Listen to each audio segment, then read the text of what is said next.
Hello বন্ধুরা, শুক্লা কিচেনে সবাইকে অনেক অনেক ভালোবাসা স্বাগতম জানাই। নতুন একটা রেসিপি রান্না করছি, কাটা মাছের তরকারি। আমার রান্না যদি ভালো লেগে থাকে লাইক কমেন্ট সাবস্ক্রাইবার করে দেবেন প্লিজ। এই যে কাটা মাছ রান্না হচ্ছে,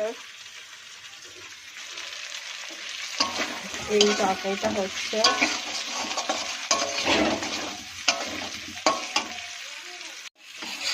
এখন বন্ধুরা কষানো হয়ে গেছে আলু, এবার জল দিয়ে দেবো। তেল ছেড়ে দিয়েছে, এবার জল ঢেলে দেবো।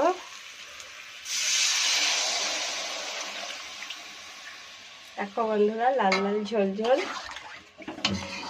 এবার ঝোলটা ফুটে উঠলে মাছটা দিয়ে দেবো, তারপরে গরম মশলা দিয়ে নামিয়ে নেবো।